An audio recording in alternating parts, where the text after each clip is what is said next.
Ćao dragi moji, dobrodošli nazad na moj kanal. Danas ću vam ispričati kako sam ja naučila švedski jezik, pa ukoliko vas zanima, ostanite uz moj kanal.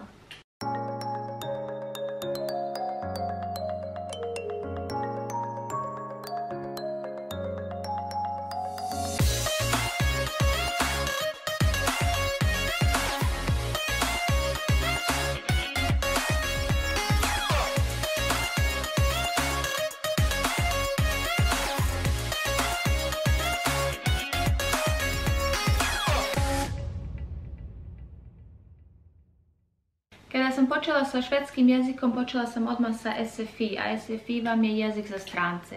Tu imate razne grupe od A do D.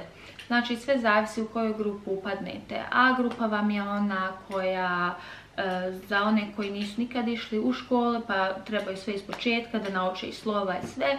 B grupa vam je za one koji imaju samo osnovnu školu i od C grupe pa do D grupe je ona grupa za one koji imaju završenu srednju školu. Ja sam odmah upala u tu C grupu i nisam se baš nešto tu puno zadržavala, već odmah sam uradila test i išla na tu D grupu, koja je nekako ta završna grupa za taj cijeli osnovni basic kurs. U C grupi počnete da učite jednostavne riječi, tipa dobro jutro, kako ste, ja se zovem tako i tako. Kada to savladate, onda možete da uradite test i odmah da prijeđete u D grupu. Tako da sam ja to uradila i položila i odmah sam krenula u D grupu. Ja sam nekako odmah za cilj imala da želim da naučim švedski jezik što bolje i što brže.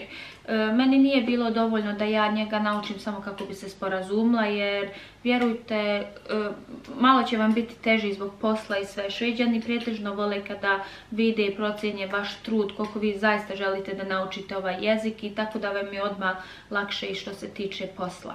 Za sve one koji žele da studiraju u Švedskoj, SAS je odlična stvar jer on vas već priprema polako za sve ono što će vama trebati na fakultetu. Kad završite SAS koji otprilike traje 9 mjeseci, onda idete na svenska 1, svenska 2 i svenska 3, što je švedski 1, 2 i 3. I to je neki taj gimnazijski nivo. Tu već znači ide to učenje i učenje. A sada ću vam ja otkriti svoje tajne kako sam ga ja naučila. Tačka broj 1 je muzika. Vi koji volite muziku, vi ćete najlakše naučiti švedski jezik uz muziku. Slušajte švedske tekstove, odnosno švedske pjesme što više.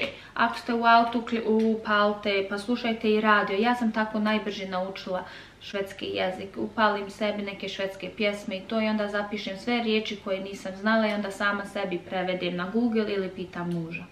Savjet broj 2 vam je ogledalo. Ja sam znala da stojim ispred ogledala i da sama sebe gledam i da slušam kako ja zvučim kad izgovaram švedske riječi i kad pričam sama sa sebom. Nekad možda vam se može učiniti glupo ili vas stid, sramota, tako da možete to da radite kad ste sami. Stanite fino ispred ogledala i počnete da pričate i da ponavljate neke riječi. Tačka broj 3 je da odmah u početku imate u planu da izgovarate pravu riječ. Nemojte da izgovarate i grubo, jer u švedskom jeziku ništa nije grubo. Oni to baš nježno i sa nekom melodijom izgovaraju. Naprimjer, ne kažete, kad hoćete da kažete ja se zovem Elma, ne kažete jag heter Elma, nego kažete jag heter Elma. Znači onu muziku Elma. Tačka broj 4 koja mi je pomogla jeste to da sam ja pažljivo slušala na času. Nemojte da sjedite pored nekoga koji priča isti jezik kao vi, jer tada ćete teže ga naučiti jer ćete se služiti sa vašim jezikom. Sjedite sa nekim u klubu koji uopšte nema veze sa vašim jezikom. Tako ćete sami sebe natjerati da komunicirate na švedskom jeziku. Tačka broj 5 je ta da trebate pažljivo da slušate na času. Ukoliko pažljivo slušate na času, vjerujte, kući kad dođete ne morate nijednom otvoriti knjigu i da ponovite, jer vam je sasvim dovoljno samo na času da slušate, i koliko nešto ne shvatite ili nešto jako je bitno da pitate učiteljicu odmah. Sljedeći moj savjet jeste da izbjegavate koriste engleskog jezika. Ukoliko budete nastavili da koristite engleski jezik ili općenito da ga koristite, vjerojatnoća je da ćete slabije naučiti švedski jezik ili sporije, jer vi ćete se osjećati sigurno da koristite engleski jezik i onda ćete manje upotrebljavati švedski jezik. Tako je kod mene bilo u početku i zato vam dajem ovaj savjet. Eto, to su neki bili moji savjeti kako da se nauči švedski jezik. Nadam se da će nekome pomoći. Slobodno mi pišite šta je vama pomoglo dok ste učili švedski jezik i vidimo se u nekom drugom videu. Ćao!